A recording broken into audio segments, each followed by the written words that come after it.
Amém, gente? Glória a Deus, né? Que bênção, bênção demais. Obrigado, meu irmão, Deus te abençoe. Gente, abre tua Bíblia em Lucas capítulo 14. Lucas 14, a partir do versículo 25. Queria dar boas-vindas para você que visita pela primeira vez. Seja muito bem-vindo a essa igreja. A IBB é a sua casa. No culto das 5 eu apanhei um pouquinho para esse microfone. Se ele tiver ruim aí, você me avisa que a gente troca, tá bom? Mas a gente está numa série chamada série Enraizados. Enraizados em várias coisas, mas principalmente enraizados em Cristo. E essa noite eu vou falar sobre enraizados na missão. Também queria dar boas-vindas para o pessoal de casa aí que nos acompanha pelo YouTube, sejam muito bem-vindos à nossa igreja. Gente, para quem não me conhece, eu sou o Guilherme. Opa, tá falhando? Tudo certo, né? De boa. Muito prazer, eu sou um dos pastores aqui dessa igreja, eu pastoreio jovens e adolescentes daqui. Se você é jovem ainda, eu te convido a estar conosco, né, nos nossos cultos de sábado, jovens, cais jovens, adolescentes, toda sexta-feira, a partir de 31 de janeiro, tá? 31 de janeiro a gente volta com o nosso start. Depois, normalmente, aí as configurações normais de jovens e adolescentes, com pequenos grupos e tudo mais. Já fiz meu merchan, então o tempo vai começar a contar a partir de agora, né? Deixa eu colocar aqui, senão eu passo demais. Gente, enraizados na missão. Que missão é essa? E aí, você tem uma missão na sua vida? Você já se perguntou qual é a missão da minha vida, qual é o propósito de estar vivo, por que eu nasci, qual é o sentido da minha existência? Eu sei que os adolescentes se perguntam muito, né? Meu Deus, o que é que eu vou fazer, qual curso eu vou cursar, para qual faculdade, qual trabalho, o que é que eu faço, quem eu sou, né? É normal a gente se perguntar, somos seres humanos, a gente precisa de um senso de propósito, eu preciso de um senso de propósito, mas existe uma missão para todo ser humano cumprir. Qual é essa missão? Jesus, no final do seu ministério, prestes a voltar para o Pai, ele se achega aos seus discípulos, isso está lá em Mateus 28, a partir do versículo 18. Ele chega e fala: toda autoridade me foi dada no céu e na terra. Portanto, diante dessa autoridade, vão e façam discípulos de todas as nações, ensinando-os a obedecer a tudo aquilo que eu lhes ordenei, batizando em nome do Pai, do Filho e do Espírito Santo. Sai um pouco da ordem, né? Mas aí ele fala: e eu estarei com vocês até a consumação dos tempos, até o final dos tempos. Então Jesus, no fim do seu tempo aqui na terra, ele deixa uma missão, ele deixa um propósito para aqueles que são seus discípulos. Então, já trazendo o entendimento aqui do que a gente vai falar, o propósito e a missão da nossa vida é ser e fazer discípulos. Ser e fazer discípulos. Gente, isso não é uma sugestão de Jesus, isso é uma ordem. Nós temos uma ordem como cristãos de ser e fazer discípulos. A maior obra de Jesus aqui na terra foi a obra da redenção. Através da sua morte na cruz e a sua ressurreição, ele redimiu consigo todos aqueles que crescem nele, que proclamassem que ele é o Senhor e Salvador da sua vida, que Jesus é Deus. Então essa obra da redenção foi feita por Cristo, mas ele colocou como responsabilidade dos seus discípulos estender essa redenção. Porque nós, como discípulos de Cristo, quando nós nos convertemos, quando nós temos um encontro com Jesus, nós recebemos uma nova identidade. Nós somos uma nova criatura, nós recebemos o Espírito Santo, e a partir dessa nova identidade, nós temos uma missão também. Nós recebemos um propósito para viver, que é ser e fazer discípulos.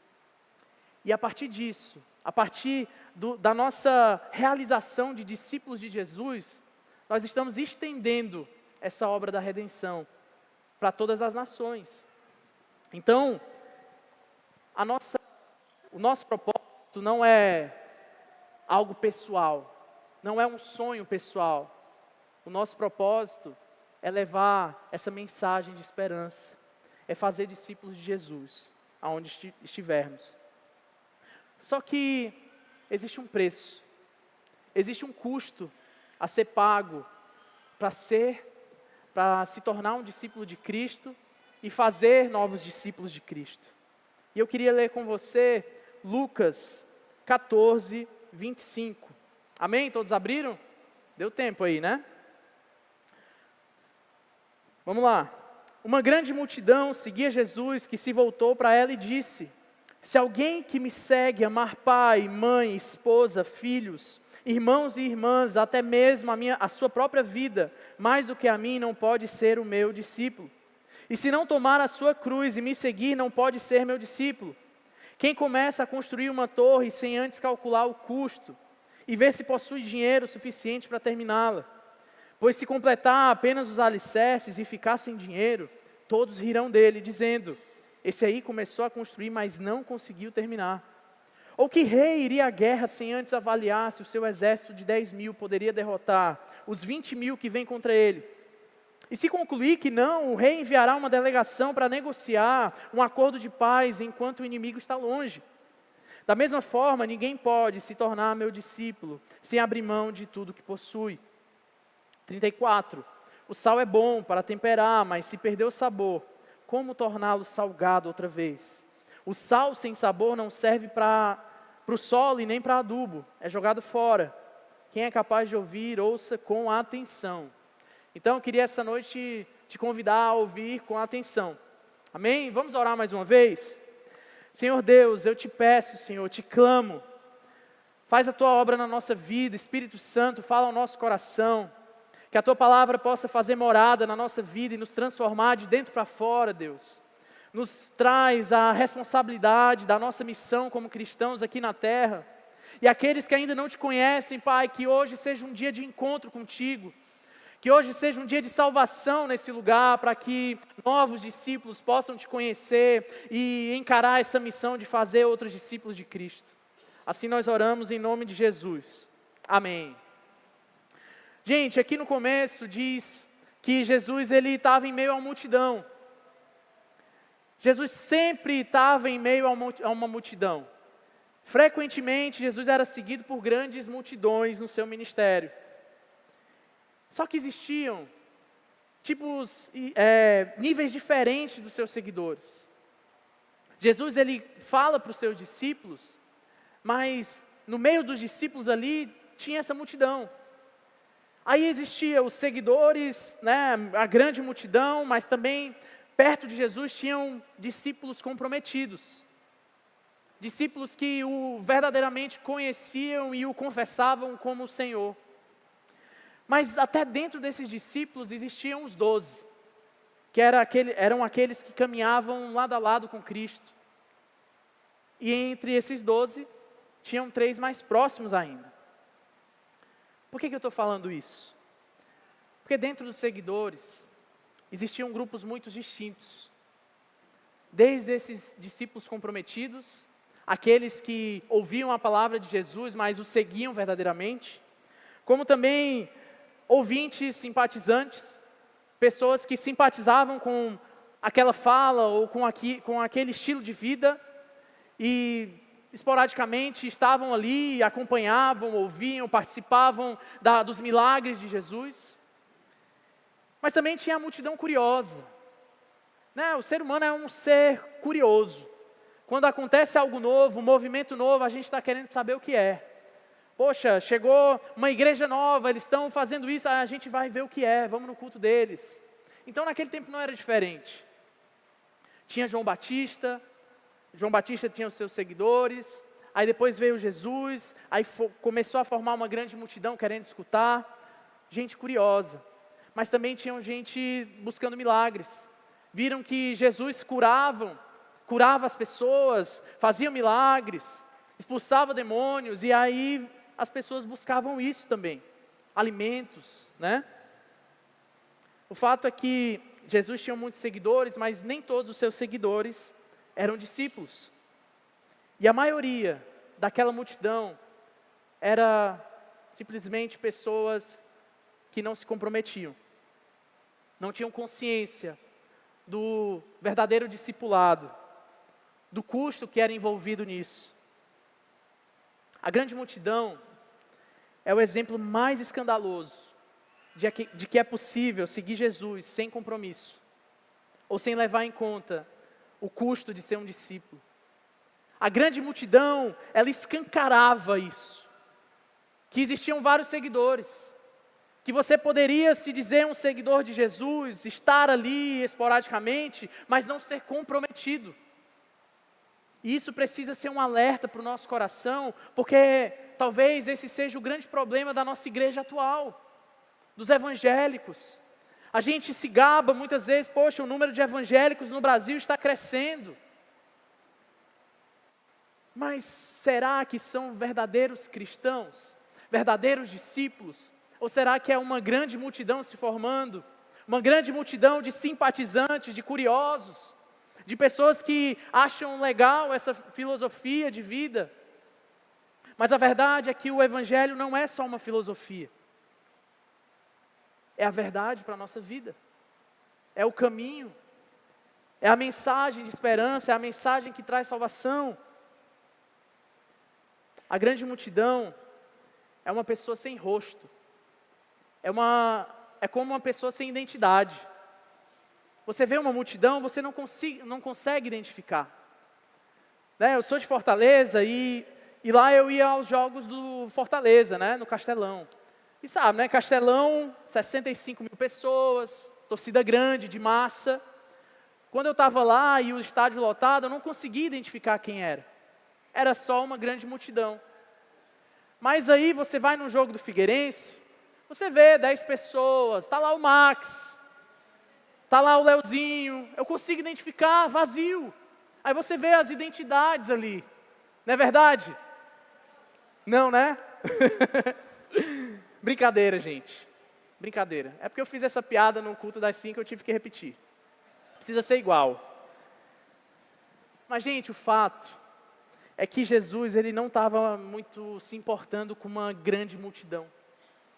Jesus, ele não se importava com essa falta de identidade, com essa falta de compromisso. Ele não se deixava levar por uma igreja lotada, com muitos membros. Muita gente, cada vez mais membros e membros, mas numa profundidade rasa. Jesus quer qualidade e não quantidade somente. E às vezes a gente vê igrejas gigantes, mega igrejas, mas cadê a profundidade? E eu não estou dizendo que é pecado ter uma igreja grande. Eu sonho com cultos lotados aqui na igreja, o pastor Jonas sempre fala, sonho com culto lotado, amém, glória a Deus, mas um culto lotado de discípulos, de gente profunda, de gente com intimidade com Deus, que sabe a sua identidade em Cristo, e não apenas simpatizantes daquilo que a gente vive aqui, porque esse não é o nosso propósito. O nosso propósito como igreja não é ter um templo cheio de pessoas que não conhecem a verdade. O nosso propósito como igreja é ter discípulos de Jesus adorando a Cristo e fazendo novos discípulos. Esse é o propósito nosso, é a nossa missão, e a gente precisa estar enraizado nessa missão. Então, gente, Jesus não se importava com essa aglomeração. Jonas Madureira, ele escreve uma frase dizendo que a manutenção do anonimato é o que faz de qualquer multidão um lugar confortável para aqueles que desejam seguir Jesus sem compromisso. Ser anônimo em meio à multidão é confortável. É confortável. É um lugar confortável para qualquer pessoa, porque não tem compromisso. É confortável ser multidão porque a multidão não se expõe. Você está escondido em meio às pessoas. Você não expõe seus pecados. Você não se expõe para se comprometer. Você não se expõe. Semana passada, Deus falou comigo sobre a mulher do fluxo de sangue. Ela estava em meio a uma multidão que cercava Jesus, mas ela se expôs. ela expôs o seu problema e ela buscou a Cristo. Então eu preciso ser um rosto para Jesus. Assim como aquela mulher que tocou a Cristo e ele falou, poder saiu de mim porque alguém me tocou diferente. Será que a gente tem tocado diferente Jesus? Ou será que a gente é só mais um em meio à multidão? Será que a gente tem se comprometido com a obra de Cristo? Será que eu tenho me enraizado na missão que Cristo me ordenou fazer? Ou será que o culto é só um check na minha agenda? Um dia da semana e acha que está tudo bem? Jesus se importa com qualidade, não que ele despreze quantidade. Tanto é que nesse capítulo, ele conta a parábola do grande banquete, e ele queria a casa cheia, mas uma casa cheia de discípulos. E o que é um discípulo? Discípulo é um imitador. Discípulo era alguém que seguiu o seu mestre. Um discípulo. Talvez você tenha discípulos ou seja discípulo de alguém em determinadas áreas. Discípulo, para comparar, é como se fosse um estagiário. O estagiário, né, o pessoal brinca que estagiário não é nada, né? Mas é um discípulo. Ele vai aprender com alguém. Ele vai estar sendo ensinado. Ele vai estar absorvendo conhecimento para depois ser um sênior. Só que no tempo de Jesus, ser discípulo, um jovem judeu ali, ele aprendia com um rabino. Depois de uma série de processos de aprendizado da palavra, ele era escolhido por um rabino para aprender tudo que ele sabia. Mas não só isso. A intenção do discípulo na época de Jesus era ser exatamente como aquele rabino, como seu mestre. E a ideia de ser discípulo de Cristo não é só saber sobre Cristo. Não é só entender como ele vivia e tentar imitar como ele vivia. É ser exatamente como ele. É viver uma vida como Jesus, Jesus ser formado em mim, para que a partir disso, eu possa levar isso adiante e ser um instrumento para formar Jesus na vida de outras pessoas. Essa é a missão do cristão, ter Jesus sendo formado em você, para que você seja um instrumento para formar Cristo em alguém. Você tem feito isso? Você tem feito discípulos de Jesus? Você tem cumprido com essa missão? C.S. Lewis escreve dizendo que nós podemos pensar que Deus deseja ações de um certo tipo, mas na verdade Deus deseja pessoas de um tipo certo. Deus deseja pessoas de um tipo certo. Ele não quer que você se esforce para ter ações religiosas. Ele não quer que você tente se esforçar para mudar seus comportamentos por conta própria. Ele não quer ações de certo tipo. Ele quer um tipo certo de pessoa. Ser discípulo é ser um tipo certo de pessoa. Isso é que é ser discípulo. Uma pessoa que tem Jesus formado nela. Uma pessoa que está num processo sim de transformação, de restauração, mas que tem Cristo formado nela. Edmund Chan, ele escreve um livro chamado Um Tipo Certo, que ele vai falar sobre isso. O discípulo, por certo, de pessoa. Não é alguém que faz certas coisas para Deus, mas é transformado de dentro para fora. É mudado a sua essência, o seu caráter. E ele diz, os discípulos estão enraizados numa certeza. Estão convencidos da veracidade das Sagradas Escrituras. Estão convictos sobre quem Cristo é. Estão certos sobre a sua fé. Estão seguros sobre a sua salvação na obra consumada de Jesus.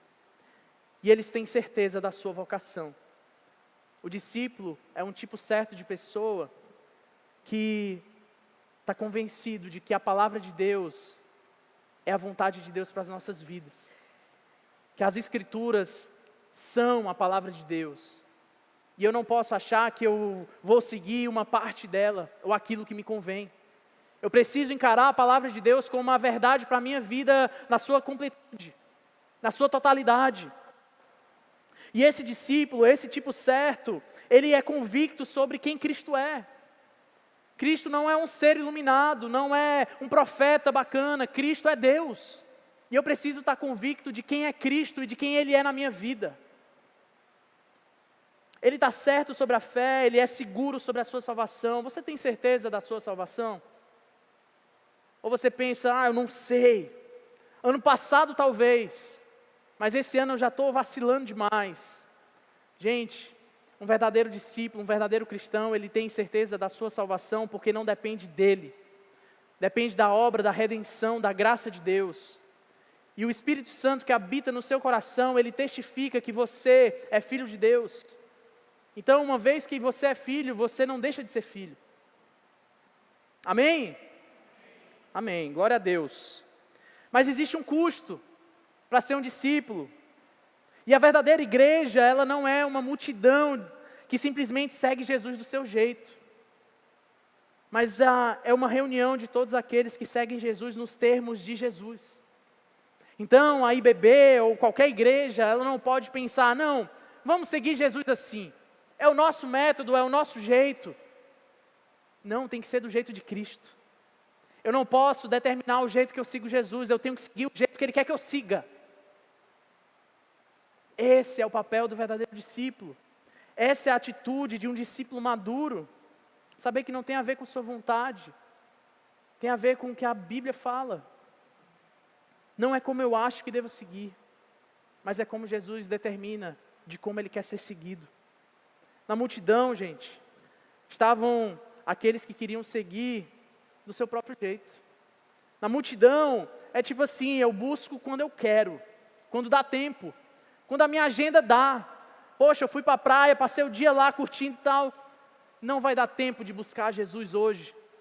Ou, de repente, eu sirvo quando o meu trabalho permitir. Eu sirvo a Deus quando a minha agenda estiver livre. Eu só vou contribuir, eu vou dizimar quando sobrar na minha conta bancária. Ou só me comprometo quando convém para mim, quando eu estou espiritualmente bem. A multidão é assim, é descomprometida, não tem certeza do seu papel, não tem certeza da sua missão. Mas o verdadeiro discípulo, ele não é levado conforme as circunstâncias, ele segue Jesus nos parâmetros de Jesus. Por isso que existe um custo para ser discípulo.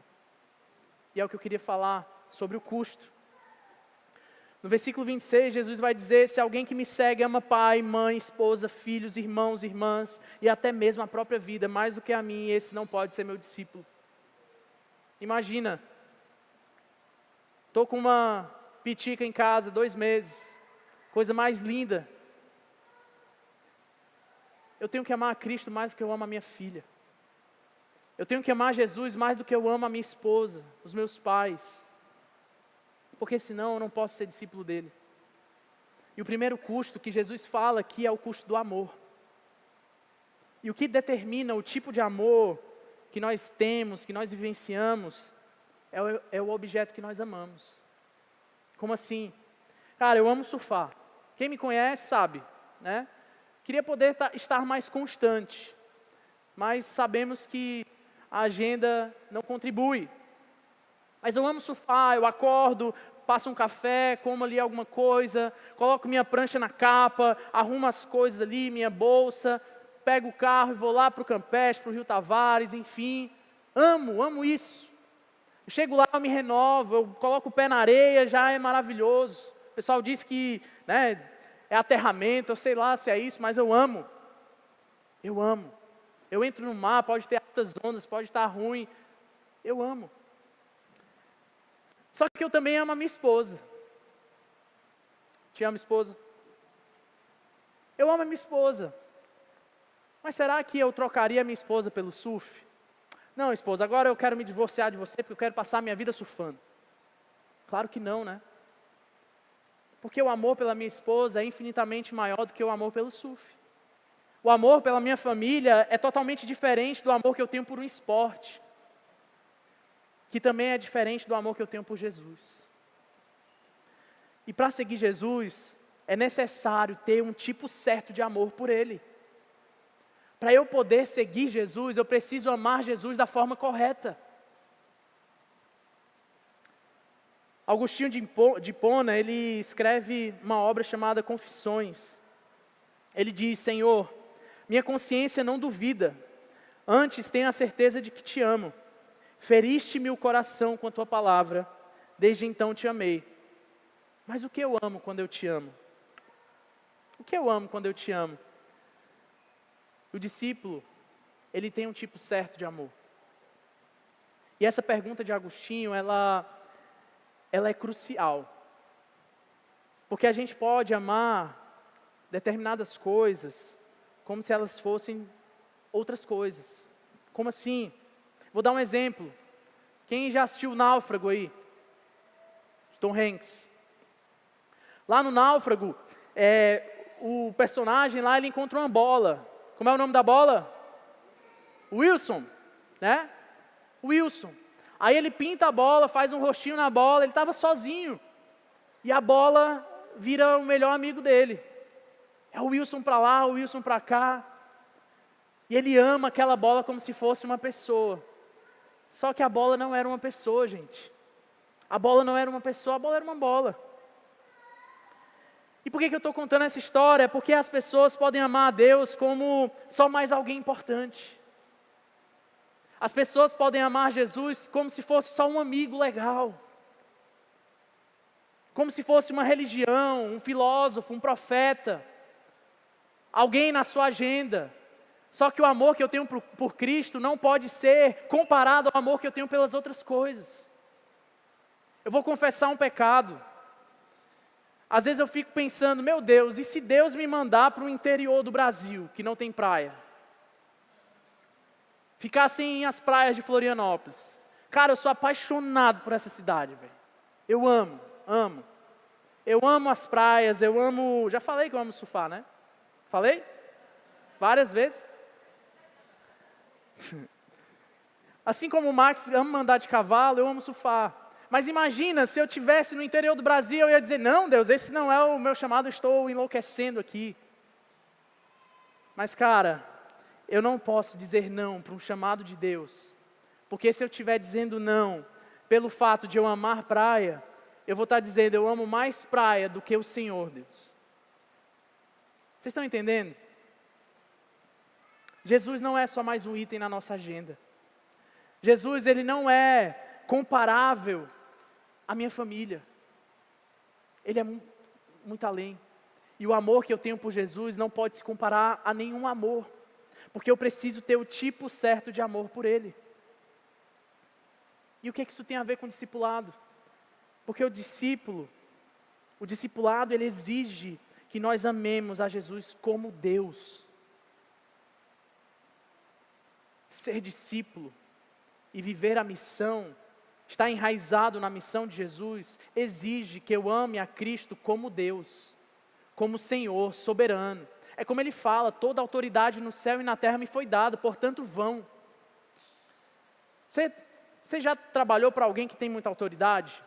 Se alguém chega para você e fala, vá fazer isso, você vai. Mas imagina alguém que tem toda a autoridade no céu e na terra e te faz uma ordem e você diz, não, talvez amanhã. Por que a gente faz isso? Talvez porque a gente não ame Jesus como Deus. Essa é a resposta. Então, Deus precisa ter a primazia, Jesus precisa ter a primazia no nosso coração, no nosso amor. Ele não está dizendo para a gente negar a nossa família, não é isso. Mas Jesus precisa estar em primeiro lugar sempre. E a gente ama a nossa família como ela é, família. Eu preciso amar minha esposa como ela é, minha esposa. Minha filha como filha. E não como um Deus. E tem coisas que a gente ama e se tornam deuses no nosso coração. Se tornam ídolos no nosso coração. Isso serve para amizades. Talvez você seja tão influenciado pelas suas amizades, porque você ama mais as suas amizades do que a Deus. Talvez, se algum amigo, colega de trabalho, seja lá o que for, estiver te afastando dos caminhos do Senhor, você está dizendo, eu amo mais o meu amigo do que o Senhor. Talvez se no seu namoro, você não consegue dizer não para um sexo ou qualquer coisa que seja, numa vida de santidade, que isso agrada a Deus, você está dizendo, Deus, eu amo mais o meu relacionamento do que o Senhor.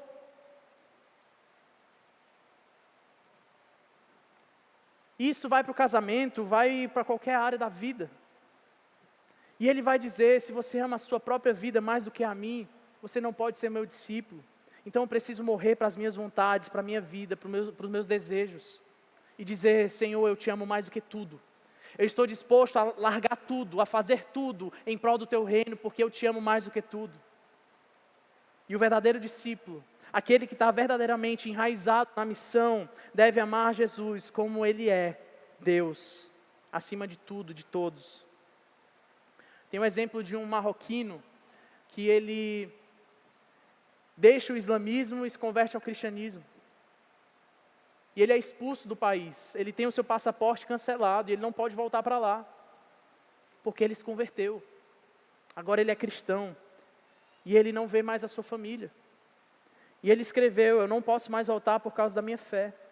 Perdi amigos, emprego, casa, bens, mas ganhei muito mais. Ganhei Jesus Cristo como Salvador da minha vida. E eu fico pensando, cara, como a minha vida é confortável. E se eu perdesse tudo? Eu seria capaz de dizer, mas eu tenho muito mais. Eu tenho muito mais porque eu conheço Jesus. Eu neguei as coisas que antes eu gostava, mas eu tenho muito mais porque eu tenho Cristo. É esse tipo de amor que a gente precisa buscar. É esse tipo de amor que a gente precisa ter. Pagar o preço. Pagar o preço. Nos tempos de Jesus, seguir a Jesus significava você ir contra os princípios judaicos da comunidade religiosa. E significava negação. Significava ter uma reação de enfrentamento na sociedade. E muitos ali evitavam isso. Evitavam se identificar com Jesus, com receio desse enfrentamento. No nosso contexto isso pode acontecer também. Talvez você tenha vergonha de dizer que é cristão na sua escola. Talvez você tenha receio de dizer que é cristão no seu trabalho. Talvez você seja o único cristão na sua família. E isso traz enfrentamento. Talvez você não vá ser expulso ou crucificado ou decapitado por isso. Mas algum tipo de enfrentamento talvez você precise passar. Mas será que a gente tem escondido o nosso rosto? Precisa mostrar o rosto. E outra coisa que Jesus fala, no versículo 27, é que se não tomar a sua cruz e me seguir, não pode ser meu discípulo. E é o custo do sofrimento. E essa é a segunda demanda que Jesus ele coloca como critério para avaliarmos o custo de seguir Jesus. É essa demanda, o sofrimento. E, gente, uma realidade que acompanha o fato da gente ser um seguidor de Cristo, ser um discípulo verdadeiro de Jesus, é oposição. Eu já sofri oposição por ser cristão. Na minha faculdade, dos meus amigos, membros da minha família, sofri oposição. Talvez vocês se identifiquem com isso também. Mas Jesus, ele sofreu oposição durante todo o seu ministério. Oposição dos líderes religiosos, oposição dos publicanos, dos próprios judeus, de Herodes, enfim. Mas mesmo assim, Jesus continuou. Mesmo assim, Jesus perseverou, porque ele tinha certeza da sua missão. Certa vez, Jesus ele fala para os seus discípulos, é necessário que o Filho do Homem sofra muitas coisas. Ele será rejeitado pelos líderes do povo, pelos principais sacerdotes, pelos mestres da lei, será morto no terceiro dia, ressuscitará. Disse ele à multidão, se alguém quer ser meu seguidor, negue-se a si mesmo, tome diariamente a sua cruz e siga-me. Se tentar se apegar à sua vida, a perderá, mas se abrir mão da sua vida por minha causa, a salvará. Que vantagem há em ganhar o mundo inteiro, mas perder ou destruir a própria vida? Gente, precisamos estar enraizados nessa missão. E eu não consigo pregar outro evangelho se não é um evangelho de confronto. Eu não consigo pregar uma palavra que é só de conforto, porque o evangelho é um confronto. Talvez muitas igrejas estejam abarrotadas de uma multidão que não é comprometida, porque não confronta. Mas eu não vejo Jesus pregando o evangelho sem confronto. Eu não vejo, após os milagres de Jesus que ele faz, que ele realiza, ele sempre vem com confronto. Ele multiplica os pães, mas os discípulos chegam para Jesus e falam: mestre, as tuas palavras são muito duras. Aquele que não come da minha carne, não bebe do meu sangue, não tem parte comigo, isso é muito duro, eles estão indo embora. E Jesus olha para os seus discípulos e fala: vocês querem também? Está ali a porta. E eu não consigo chegar aqui e pregar um evangelho sobre enraizado na missão e dizer: gente, é de boa. Mas a porta está ali. Existe um custo, existe um preço para ser um verdadeiro discípulo. E ele fala, Jesus deixa claro que não é apenas ele que deveria pagar o preço. Não era apenas ele que ia ter oposição ali. Os seus discípulos também. Qual o significado de carregar a cruz? Os discípulos não tinham visto ainda Jesus carregar a cruz. Carregar a cruz era para os ladrões. Carregar a cruz era para aqueles que eram uma ameaça para a sociedade. Carregar a cruz. Carregar a cruz revela que o discipulado de Jesus implica em nós convivermos em um mundo hostil. Um mundo hostil ao Evangelho. Um mundo com uma cultura que rejeita os ensinamentos de Jesus. Um mundo com uma cultura que rejeita os discípulos.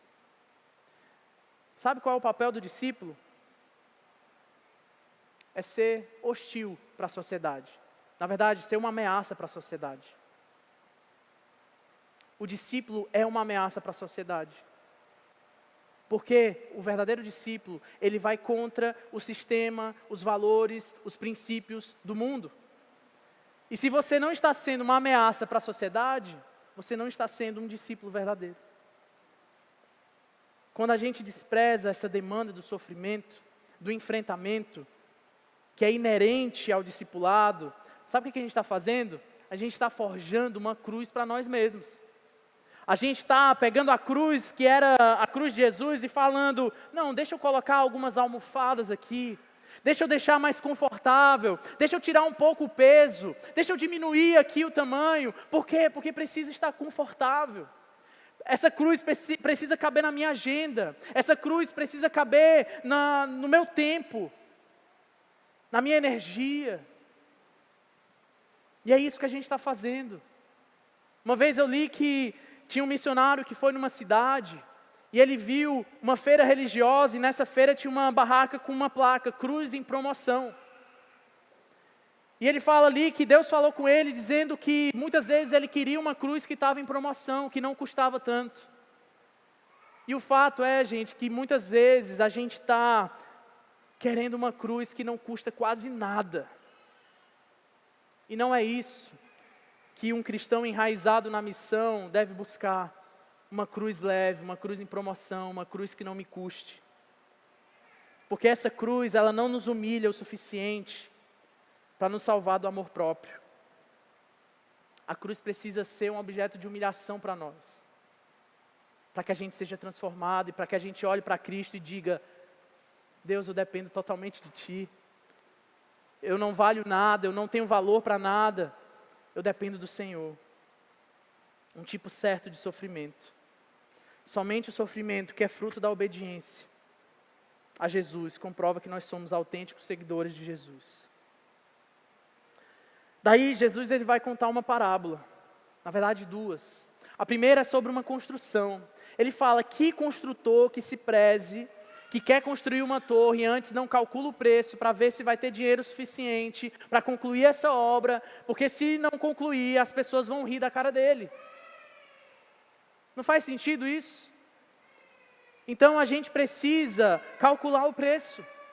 Calcular o preço de ser um discípulo, calcular o custo que isso vai nos levar, porque senão a gente vai estar construindo algo que vai desabar.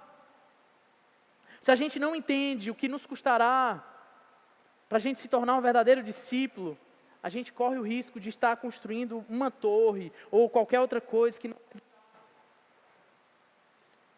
Esse é o problema da religiosidade. Ser apenas um religioso é você construir uma torre sem calcular o custo. Vai chegar lá na frente e essa torre vai desabar. Uma vez chegaram para Jesus e falou: Jesus, eu te sigo por onde o Senhor for. Aí Jesus responde: as raposas têm tocas onde morar, as aves têm os seus ninhos, mas o Filho do Homem não tem nem sequer um lugar para reclinar a sua cabeça. É como se Jesus estivesse dizendo: você tem certeza? Você quer mesmo seguir Jesus? Você sabe o que isso implica na sua vida? Você sabe as implicações de seguir Jesus? Você está disposto a pagar o preço? Isso é algo para a gente refletir, gente. Seguir Jesus é muito mais do que ter uma religião e manter práticas religiosas. Aí depois Jesus vai falar de um rei. Que rei iria à guerra com seu exército de 10 mil, contra um exército de 20 mil, sem antes se planejar, sem antes ver se esse exército seria capaz de derrotar o outro exército? Porque se concluir que não, ele iria mandar um tratado de paz, enquanto o outro exército estivesse longe. E o que Jesus está dizendo aqui é que esse rei, ele teria duas perdas. Ou ele perderia a batalha, ou ele perderia o domínio. Mas esse rei, ele abriu mão do domínio por um acordo de paz. E o discipulado com Jesus é assim. É uma decisão em que nos rendemos. É uma decisão onde a gente se submete. É uma decisão onde a gente desiste da nossa vontade do poder, do domínio sobre todas as coisas. É dizer: Senhor, eu quero ser o teu discípulo, então toma aqui a minha vida, toma aqui as minhas escolhas, toma aqui tudo de mim. Para onde eu vou, os meus sonhos, a minha carreira, tudo é teu. E qual é o custo? Ele começa a primeira parábola dizendo: quem começa a construir uma torre sem antes calcular o custo? E lá no versículo 33 ele diz: da mesma forma, ninguém pode se tornar meu discípulo sem abrir mão de tudo que possui. O custo é tudo. O custo é a nossa vida. O custo é tudo. É a nossa vida totalmente rendida. Quer estar enraizado na missão? Entregue sua vida para Jesus. Pague o preço para ser um verdadeiro discípulo. E faça discípulos de Jesus também. Para finalizar, existe um discipulado de baixo custo. Jesus, ele diz que o sal é bom para temperar. Mas se o sal ele perde o sabor, como torná-lo salgado outra vez? O sal sem sabor não serve nem para o solo, nem para adubo, ele é jogado fora. Quem é capaz de ouvir, ouça com atenção. O verdadeiro discípulo, ele tem um tipo certo de sabor. O verdadeiro discípulo, ele exala um perfume que não é dele. Você já conheceu alguém que você nunca tinha visto antes? E você começa a ver algumas atitudes, valores, a forma de falar, a forma de tratar. E você pensa assim: cara, essa pessoa tem algo diferente, velho. Esse cara é crente. Já passou por isso? Eu já. Será que tem alguém falando isso de você? Ô adolescentes, vocês estão aí? Na escola o pessoal olha para vocês e fala: pô, aquele menino ali é crente. Certeza ele é da IBB. Certeza ele é do CAIS. Galera, o discípulo ele tem um tipo certo de sabor. Ele chega nos lugares onde não tem tempero, e ele chega com sal. Ele faz diferença, ele é luz em meio à escuridão. Ele não se amolda aos padrões. Ele não se amolda aos princípios do mundo, da sociedade. Ele vai fazer a diferença. Mesmo isso sendo um confronto, ele se torna uma ameaça para a sociedade. Esse é o papel do verdadeiro discípulo, é ser sal em meio a um ambiente insosso.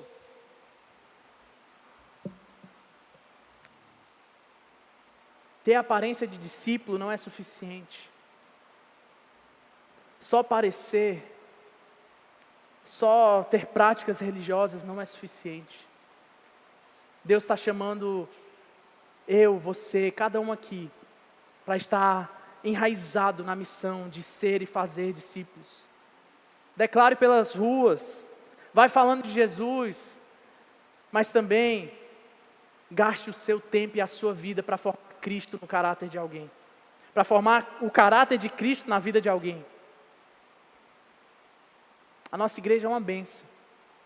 A nossa igreja é maravilhosa. A gente tem muitos ministérios, a gente tem muitos voluntários. Mas deixa eu te perguntar, o que você tem feito aqui tem gerado discípulos de Jesus? O seu serviço tem gerado discípulos de Jesus? Líderes, vocês têm feito discípulos de Jesus? Vocês têm gastado a sua vida para estar enraizado nessa missão? Fica de pé no teu lugar.